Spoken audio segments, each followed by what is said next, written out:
So hey guys, welcome back to our video of throne of steel and I hope कि तुम लोग बहुत ही ज्यादा अच्छे मजे में होगे। तो मैं आगे बढ़ने से पहले कहना चाहूंगी कि अगर इससे पहले के एपिसोड अभी तक चेकआउट नहीं किया है तो पहले जाओ और जाकर से देख लो, वरना यहाँ तुम्हें कुछ समझ नहीं आने वाला। और अगर तुमने देख लिया है तो बिना किसी देर के आज के इस वीडियो को शुरू करते हैं। बट उससे पहले थोड़ा सा प्रीवियस एपिसोड को जान लेते हैं। सो होमीज, जैसा कि हमने लास्ट एपिसोड में देखा था जहाँ पे न्यू ईयर को सेलिब्रेट करने के लिए यहाँ पर होली डीमन कॉन्टिनेंट के ऊपर जितने भी लोग थे वो सभी लोग एकजुट होकर यहाँ पे इसे बहुत ही अच्छे से सेलिब्रेट करते हैं। एंड देन फाइनली हाउचेन यहाँ इटर्नल हीरोज के बारे में भी सभी लोगों को बताता है कि कैसे इन्होंने अपनी जान की बाजी लगाकर जीते जी खुद को यहाँ पे सेक्रीफाइस करके इन्फिनिटी स्टार डोमेन के अंदर चले गए ताकि ह्यूमैनिटी के उस आखिरी होप के लिए ये लोग रास्ते को बना पाए। यहाँ पर इन्हीं सभी को याद करके और इन्हें रिस्पेक्ट देने के बाद फाइनली ये लोग वॉर के लिए प्रिपेयर होना शुरू कर देते हैं। और अब आगे सो होमीज, हमारे इस पार्ट के स्टार्टिंग में हम यहाँ पर हाउचेन को देखते हैं जहाँ पर वो सभी के साथ बाकी की प्लानिंग करते हुए उन सभी को बताने लगता है कि गाइस कल हमारा फाइनल बैटल है और अगर हम हमारी विक्ट्री को पूरी तरीके से सिक्योर करना चाहते हैं और अगर 1% का मौका भी हम छोड़ना नहीं चाहते तो हमें हर हाल में 6 डिवाइन थ्रोन्स की पावर को हर हाल में हमें हासिल करना ही होगा, क्योंकि 6 डिवाइन थ्रोन की पावर इस बैटल में एब्सोल्युटली नेसेसरी है। इसके बिना कुछ भी करना पॉसिबल हो ही नहीं सकता। यहाँ पे हम देखते हैं कि सर का जो ग्रैंडफादर होता है वो हाउचेन से कुछ कहने वाला था, पर इससे पहले ही वो कुछ कह पाते तभी यहाँ पे मास्टर बालादीन कहने लगते हैं कि हाउचेन तुम्हारी बात बिल्कुल सही है और कहीं ना कहीं हमें भी पता है कि हमें हर हाल में 6 डिवाइन थ्रोन की पावर को गैदर करना ही होगा। लेकिन रही बात divine throne of protection and mercy की, तो उसका जो ट्रायल है वो हम पहले से करते आ रहे थे, लेकिन जब डीमन गॉड एम्परर का जो एक्सेशन हुआ उसके चलते हमारा ये ट्रायल पूरी तरीके से इंटरप्ट हो गया। सभी का ध्यान उस वक्त डीमन एम्परर की तरफ फिक्स हो गया, जिसके चलते divine throne of protection and mercy का जो ट्रायल था वो बीच में ही अधूरा रह गया। लेकिन अब जबकि सब कुछ सेटल हो गया है तो हमने वापस इसके ट्रायल्स को रीओपन कर लिया है। लेकिन अफसोस की बात है कि हमारे पास बस कल तक का ही वक्त है और हमें हर हाल में कल के सूरज के उगने से पहले ही इसका अगला ओनर ढूंढना ही होगा। इसी के साथ यहाँ पे हम वापस से डिवाइन थ्रोन का ही सीन देखते हैं जहाँ पर उसके एक एक स्टेप पर काफी सारे जो नाइट्स थे वो सभी लोग आगे बढ़ रहे थे। मास्टर बालादीन आगे बताने लगते हैं कि जो 9th रैंक के जितने भी क्वालिफाइड नाइट्स हैं उन सभी लोगों ने इस ट्रायल में हिस्सा लिया है और वो लोग अभी भी इसमें जूझ रहे हैं। और हालात की गंभीरता को मद्देनजर रखते हुए हमने 8th रैंक के भी कुछ पावरफुल नाइट्स हैं उन्हें भी मौका दिया है कि वो लोग भी ये ट्रायल दे सके। और मैं उनकी हिम्मत की दाद देता हूँ कि वो लोग 8th रैंक में होने के बावजूद भी इस ट्रायल को दे रहे हैं। इसी के साथ हम देखते हैं कि 8th रैंक के जितने भी सोल्जर्स थे यानी कि जितने भी नाइट्स थे उनमें से एक नाइट थी लॉन्ग हाउचेन की बहन यानी कि शूनर, जो कि यहाँ पर ऑलमोस्ट कोलैप्स होने के साइन देने लगती है, लेकिन वो फिर भी हार नहीं मानती। लिटरली वो घुटनों के बल आ चुकी थी और यहाँ पर इकलौती वही लड़की थी जो कि इस ट्रायल को दे रही थी। यहाँ पे ग्रैंडपा यांग बताने लगते हैं कि जो इस बार के ट्रायल दे रहे हैं वो लोग भली भांति जानते हैं कि ये ट्रायल कितना ज्यादा मुश्किल होगा। और वाकई में जो ट्रायल के फर्स्ट अर्ली स्टेजेस हैं उसमें ही आधे लोगों ने हार मान ली, लेकिन फिर भी कुछ रैंक 8 के नाइट्स हैं वो अभी भी इसमें लगे हुए हैं। अब फिलहाल के लिए मास्टर बालादीन हाउचेन को नहीं बताते कि उसकी बहन शूनर भी इस ट्रायल को दे रही है। इसी के साथ ये लोग आगे बढ़ने लगते हैं और ग्रैंडपा यांग बताने लगते हैं कि पर अफसोस की बात है कि हमारे पास बहुत ही कम घंटे बचे हुए हैं, लेकिन इस वक्त हमारे पास कोई भी रिजल्ट हाथ नहीं लगा। इसी के साथ ये लोग चलते चलते पहुंच जाते हैं सीधा divine throne of order and law और इनके सामने यहाँ पर ये माइटी थ्रोन मौजूद था, जिसे देखकर जो हाउचेन के ग्रैंडफादर हैं उन्हें काफी ज्यादा अफसोस हो रहा था कि वो अब इस थ्रोन को हैंडल करने के लिए बिल्कुल भी फिट नहीं है। और तभी वो बताने लगते हैं कि जब मेरा सामना आप से हुआ था इन्फिनिटी स्टार डोमेन के अंदर तो अपने लोगों को बचाने के लिए मैंने मेरे थ्रोन को आगे कर दिया था और बस मेरा सोल उस बैटल में काफी बुरी तरीके से इंजर्ड हो गया, जिससे कि मैं अभी भी ठीक से उबर नहीं पाया। और जो प्रीवियस बैटल आप के साथ हुआ था उसके जो जख्म है इतने ज्यादा गहरे थे कि मैं अब इस divine throne of order and law को होल्ड करने के बिल्कुल भी लायक नहीं। इसी के साथ हमें उसी बैटल का सीन दिखाया जाता है जहाँ पर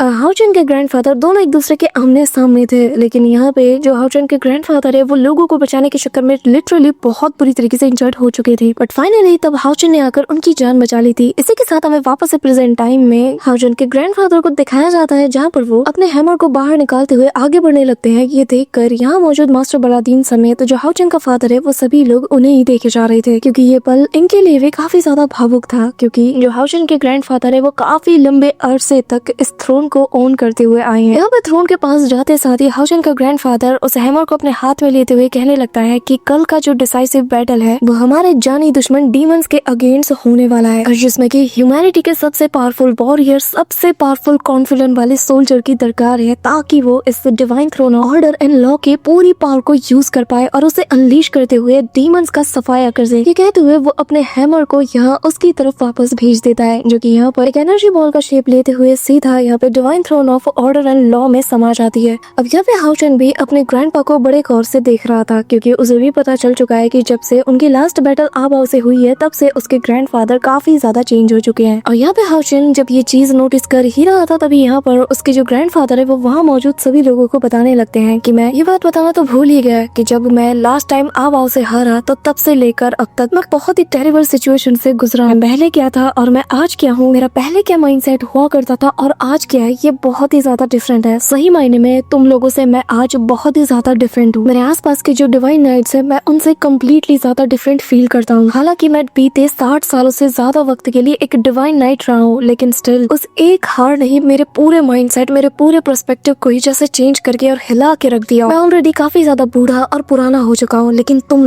लोग नए हो, तुम्हारे अंदर वो जज्बा भी नया है और तुम लोग इस वक्त अपने प्राइम टाइम में हो, जैसा कि कभी एक वक्त में मैं भी हुआ करता था, जब मैं भी अपने प्राइम टाइम में तुम लोगों की तरह ही अनडिफीटेड रहा करता था। अब यहाँ पे बेसिकली ग्रैंडपा हाउ चेन, हान यू, फेन और यांग वेनजाओ इन चारों के बारे में बात कर रहा था और तभी वो आगे कहने लगते हैं कि बेहतर यही होगा कि तुम लोग आगे बढ़ो और हाँ, ह्यूमैनिटी का जो माइंडसेट है उस डीमन के सामने बहुत ही अच्छे से रखना, चाहे जो हो जाए हम लोग यहाँ पर जीतने के लिए आए हैं और जीत के ही रहेंगे। यहाँ पे हाउ चेन अपने ग्रैंडफादर को कुछ कहने ही वाला था कि तभी यहाँ पे इसका ग्रैंडफादर उसके करीब आकर कहने लगता है कि वैसे मैं बताना भूल गया कि divine throne of order and law का जो नया मास्टर है उसके लिए मेरे दिमाग में ऑलरेडी कोई है। ये कहते हुए वो हाउ चेन के शोल्डर पे अपना हाथ रखता है। हाउ चेन कम्प्लीटली कंफ्यूज था और तभी यहाँ पे इसका ग्रैंडफादर कहने लगता है कि हाउ चेन, तुम अपनी अब तक की जर्नी में शायद ही उसे रियलाइज नहीं कर पाए, लेकिन मैंने इस चीज को रियलाइज किया है और तुम भूल गए हो और तुम्हें शायद अंदाजा भी नहीं कि तुम कितने लोगों की उम्मीद हो। तुम्हारे सफर के दौरान हजारों लाखों लोगों ने अपनी उम्मीदें तुम पर बसाई हैं, तुम पर वो भरोसा करते हैं। इस दौरान हम देखते हैं कि काफी सारे नाइट्स इसी ओर चार्ज कर रहे थे, जिनमें से प्राइम नाइट से लेकर जो एलाइट नाइट्स थे वो सभी एक कतार में इसी ओर आगे बढ़े जा रहे थे। और यहाँ पे ग्रैंडपा कहने लगते हैं कि जरा देखो, ये वही लोग हैं और ऐसे ही न जाने कितने काउंटलेस पीपल्स हैं जो कि तुम पर यकीन करते हैं और तुम्हारे लिए जी जान देने के लिए हाजिर है। अब यहाँ ड्रैगन रेजिस्टिंग लीजन के दोनों कमांडर्स आ जाते हैं और इनके पीछे इनकी पूरी की पूरी फौज खड़ी होती है और ये लोग हाउ चेन को अलायंस लीडर कहते हुए उसे divine night of brilliance and leadership का ओनर भी कहकर उसे रिस्पेक्ट देते हैं। यहाँ पे हाउ चेन ये सुन के शॉक्ड था कि तभी वो यहाँ पे अपने टीचर और ब्रदरहुड दोनों को देख रहा था। दोनों भी उसे हाँ में नोट करते हैं और वो उनके करीब जाने लगता है, कहने लगता है कि ग्रैंड मास्टर ने तो कहा था कि आप लोग ड्रैगन रेजिस्टिंग पास के ऊपर अपना कंट्रोल हासिल करने के लिए वहाँ पर तैनात है, तो आखिर आप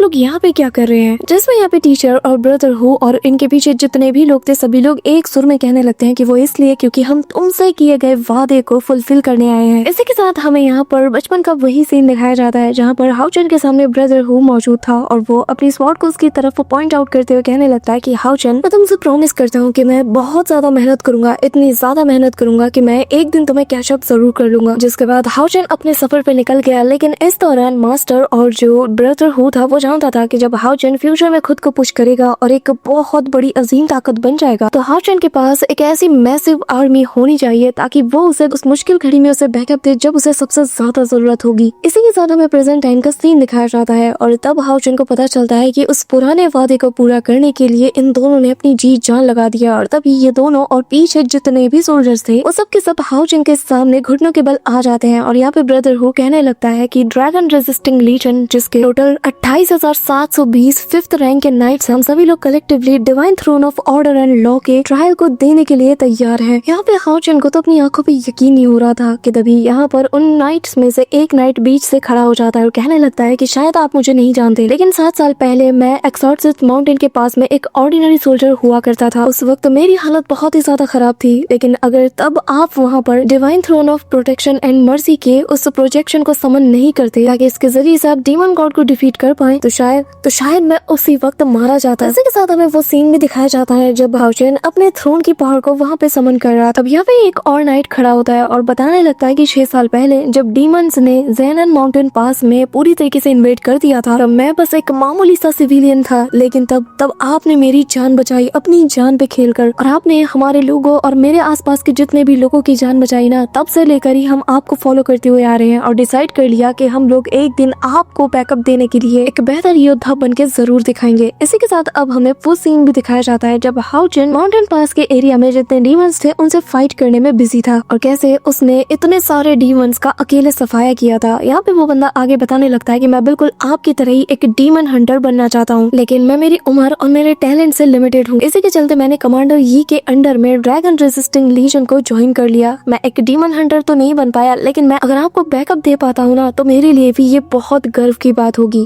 और मैं वादा करता हूँ मैं तब तक आपका साथ देता रहूंगा जब तक मेरी आखिरी सांस चलती रहेगी। यहाँ पे लिटरली हाउचन को यकीन नहीं हो रहा था कि पास्ट में जितने भी लोगों की उसने मदद की, वो सभी लोग आज किसी न किसी रीजन से चलते उससे इंस्पायर होकर आज उसके लिए एक इतनी बड़ी आर्मी का हिस्सा बन चुके हैं। यहाँ पे हम देखते हैं कि एक बंदा ऐसा भी था जो कि उठते साथ ही यहाँ पे बताने लगता है कि वैसे तो मैं ये मेंशन नहीं कराना चाहता था, लेकिन अब जबकि सब यहाँ अपनी बात बता रहे हैं तो मैं भी अपनी बात रखना चाहता हूँ। मैं भी बताना चाहता हूँ कि क्यों मैंने इस लीजन को ज्वाइन किया। और वो बताता है कि 5 साल पहले जो वॉर हुआ था उसमें जिनकी जान आपने बचाई थी ना, उनमें से एक इंसान मेरी माँ भी थी। और जब मैंने मेरी माँ को देखा ना, तो उसकी आंखों में आपके लिए काफी ज्यादा इज्जत थी। और उसने उसी वक्त मुझसे कहा था कि तुम्हें एक दिन इस इंसान के लिए खुद को तैयार करना है जिसने तुम्हारी माँ की जान बचाई। एक दिन तुम उसकी जान बचाने के लिए खुद की जान भी लगा दोगे। तभी दूसरा नाइट कहने लगता है कि हम सब अपनी जान इसलिए भी आपके लिए रिस्क में डाल रहे हैं क्योंकि जब हमें आपकी जरूरत थी तब आपने और आपकी टीम ने हमारा साथ दिया। हम लोग अगर चैन की नींद सो पाई तो सिर्फ आप लोगों की बदौलत, क्योंकि दिन रात आप लोग फाइट करते रहे उन डीमन से, और वो भी फ्रंट टायर के डीमन से। अगर ह्यूमैनिटी अब तक सरवाइव कर पाई और आज एक नया साल भी मना पाई तो ये सब कुछ आपकी और आपकी टीम की देन है। और प्लीज ह्यूमंस और डीमंस के बीच में होने वाले इस फाइनल डिसाइसिव बैटल में प्लीज हमें लड़ने दीजिए। प्लीज हमें अपनी तरफ से लड़ने का एक मौका दीजिए। यहाँ पे ये कहना ही था कि सभी लोग एक साथ एक सुर में कहते हैं कि प्लीज कमांडर हमें लीड कीजिए, प्लीज हमें आपके लिए एक आखिरी बार फाइट करने दीजिए। यहाँ पे सभी लोग उसके सामने उससे परमिशन मांगने लगते हैं। इस दौरान यहाँ पे हाउचन का ग्रैंडफादर कहने लगता है कि divine throne of order and law एकमात्र ऐसा थ्रोन है जिसे कि मल्टीपल लोगों के द्वारा ओन किया जा सकता है, यानी कि काफी सारे लोग मिलकर इसे ओन कर सकते हैं, इसे यूज कर सकते हैं। और अगर पूरी की पूरी ये जो ड्रैगन रेजिस्टिंग लीजन है जिनकी तादाद 27,000 से ज्यादा ऊपर की है, तो मुझे पूरा यकीन है भले ही इनका रैंक 5 हो, लेकिन ये सिर्फ एक इत्तेफाक नहीं हो सकता कि divine throne of order and law के लिए इतने सारे लोग इकट्ठा हो जाए, और वो भी उस थ्रोन के लिए जो कि एकमात्र ऐसा थ्रोन है जो कि मल्टीपल यूजर्स को पोजेस करता है। और इसीलिए मुझे लगता है कि अगर ये सभी लोग मिलकर ये ट्रायल देना तो वो लोग इस थ्रोन के पावर को पोजेस कर पाएंगे, यानी कि मिलकर अगर ट्रायल दे तो ट्रायल को ये पास कर जाएंगे। यहाँ पे हाउचन भी इन्हें रिस्पेक्ट देता है, कहने लगता है कि आप सभी का यहाँ पर आने के लिए बहुत शुक्रिया और मुझे खुद को लीड करने का मौका दिया इसके लिए और शुक्रिया, और इस होने वाले डिसाइसिव बैटल में मैं तुम सब पर डिपेंड करता हूँ। इसी के साथ हम देखते हैं कि यहाँ पर हाउचन अपने हाथ को जैसे ही ऊपर उठाता है तो यहाँ पर एक फॉर्मेशन बन जाता है जो कि एक एक करके सारे के सारे लोगों को रिपोर्ट करते हुए दूसरी जगह पर ले जाता है। बेसिकली उसने इस ट्रायल को इन सभी के लिए एक्टिवेट कर दिया था और देखते ही देखते 27,000 से ज्यादा के लोग पलक झपकते यहाँ से गायब होकर सीधा ट्रायल एरिना में पहुंच जाते हैं। इसी के साथ यहाँ हाउचन इन सभी के लिए काफी ज्यादा नर्वस हो रहा था कि तभी सैर उसका हाथ पकड़ लेती है उसके पास आकर और कहने लगती है कि चिंता बिल्कुल मत करो, वो सभी लोग पास जरूर होंगे। इस दौरान हाउचन को सैर से पता चल जाता है कि शूनर भी उस ट्रायल के लिए गई हुई है, और तभी वो बताने लगती है कि तुम्हें उसके बारे में फिक्र करने की जरूरत नहीं है, आफ्टर ऑल वो तुम्हारी बहन है, वो भी तुम्हारी तरह ही एक पावरफुल नाइट है जो कि आसानी से हार नहीं मान सकती। और मुझे पूरा यकीन है कि सिस्टर शूनर भी अपने ट्रायल को सक्सेसफुली कंप्लीट करके उस थ्रोन की पावर को हासिल कर लेगी। इसी के साथ सीन शिफ्ट होता है और हम वापस से यहाँ पर शूनर के ट्रायल को देखते हैं जहाँ पर वो अभी भी आधी सीढ़ियों में अटकी हुई थी। लिटरली उसके हाथ पैर अब जवाब देने लगे थे और यहाँ से उसका मन कर रहा था कि वो यहाँ से वापस चली जाए क्योंकि ये उसके बस की बात नहीं है, लेकिन उसका जो विल पावर है ना, उसके मन को शांत कराते हुए एक ही बात कहने लगता है कि तुम्हें ये अपने फैमिली अपने लोगों के लिए करना है। यहाँ पे शूनर को कंसोल पड़ता हुआ देखकर पीछे से यहाँ पे जो ग्रैंडपा है उनकी वॉइस सभी को सुनाई देती है और यहाँ मौजूद सभी लोग कहने लगते हैं कि अगर तुम लोगों को divine throne of protection and mercy को अप्रोच करना है और इसे अपना बनाना है तो तुम लोगों को हर हाल में इसके इस वजन को सहना ही होगा। इसका वजन जो कि किसी बड़े से माउंटेन के समान है, तुम्हें इसे बियर करना ही होगा हर हाल में, फिर चाहे तुम्हारी बॉडी इसमें जवाब क्यों ना दे, क्योंकि divine throne of protection and mercy की जिम्मेदारी बिल्कुल ऐसी ही है। और जो बर्डन इस वक्त तुम फील कर रहे हो ये असली बर्डन का तो 1% भी नहीं है। एक बार जब तुम इस थ्रोन को पूरी तरीके से अचीव कर लोगे तब तुम्हें जाके एहसास होगा कि आखिर वो बर्डन इसके आगे कितना फीका था। अब तभी यहाँ पे डिवाइन थ्रोन से एक आवाज आती है जो कि कहने लगता है कि अब इस थ्रोन का ट्रायल और ज्यादा हार्ड होने वाला है। बस फिर क्या, ये कहना ही था और हम देखते हैं कि यहाँ पर जो बाकी के नाइट्स थे उन सभी के ऊपर ह्यूज प्रेशर पड़ने लगता है, जिसके चलते कुछ नाइट्स तो यही से हार मान लेते हैं और उनकी बॉडी जवाब दे जाती है, जिसके चलते वो लोग इस ट्रायल से डिस्क्वालीफाई हो जाते हैं। लेकिन जो रैंक 9 के जो नाइट्स थे वो फिर भी यहाँ पर टिके थे। यहाँ पे हम एक ओल्ड मैन को भी देखते हैं जहाँ पर वो अपनी शील्ड के जरिए से उस बर्डन को झेलने की कोशिश करता है। वहीं दूसरी तरफ जिसकी हड्डियां जैसे यहाँ पे टूटने लगी हो वो फिर भी यहाँ पे अड़ी रहती है और वो सामने थ्रोन की तरफ जैसे ही देखती है तो उसे एक डिवाइन वॉइस सुनाई देती है और जैसे कि वो थ्रोन उसी से बात कर रहा और वो कहने लगता है कि अगर तुम वाकई में divine throne of protection and mercy को हासिल करना चाहती हो तो ये सिर्फ तुम ताकत के दम पे नहीं कर सकती हो, तुम्हें साबित करना होगा कि तुम लोगों को प्रोटेक्ट करने का दम रखती हो। तुम्हें साबित करना होगा कि सिचुएशन चाहे जैसी भी हो तुम डट के खड़ी रहोगी और अपने लोगों को प्रोटेक्ट करती रहोगी। यहाँ पे हम शूनर को देखते हैं जहाँ पर वो थ्रोन की ये सारी बातें सुनकर समझ आती है कि वो अब तक गलत सोच रही थी। उसे बस ये लग रहा था कि उसे सहना होगा, इस पेन को उसे बर्दाश्त करना होगा, लेकिन वो बहुत ही ज्यादा गलत थी। असल में थ्रोन तो उसकी काबिलियत देखना चाहता है, ना कि वो ये देखना चाहता है कि उसके अंदर दर्द को बर्दाश्त करने की कितनी ताकत है, बल्कि वो तो ये देखना चाहता है कि दर्द के साथ इतने सारे बर्डन के साथ भी कैसे आगे बढ़ा जाए। अब जैसे ही शूनर को इस बात का रियलाइज होता है वो कहने लगती है कि नहीं, मैं यहाँ पे हार नहीं मान सकती और ऐसी सिचुएशन में आकर तो बिल्कुल भी नहीं। ये कहते हुए शूनर जैसे तैसे खड़ी होती है और जैसे ही अपना एक कदम आगे बढ़ाती है तो उसके ऊपर और ज्यादा प्रेशर पड़ने लगता है। इस दौरान यहाँ पे उसे वापस से वही आवाज सुनाई देती है और वो कहने लगता है कि क्या तुम्हें पता है कि इस वक्त तुम्हारे ऊपर कितना ज्यादा बोझ है जिसे कि तुम कैरी करके आगे बढ़ रही हो। तभी यहाँ पे वो जैसे ही खड़े होने की कोशिश करती है तो वो मुंह के बल जमीन पे जा गिरती है और यहाँ पे वो वॉइस आगे बताने लगती है कि जो वेट इस वक्त तुम्हारे कंधों में है ये असल में उन सारी जिंदगी, उन सारे लिविंग क्रिएचर्स की है जो कि होली डीमन कॉन्टिनेंट से बिलोंग करती है, यानी कि जिसे लाइफ ऑफ ऑल थिंग कहा जाता है। ये उन सब का बोझ है जो कि तुम्हारे कंधों में इस वक्त पड़ रहा है।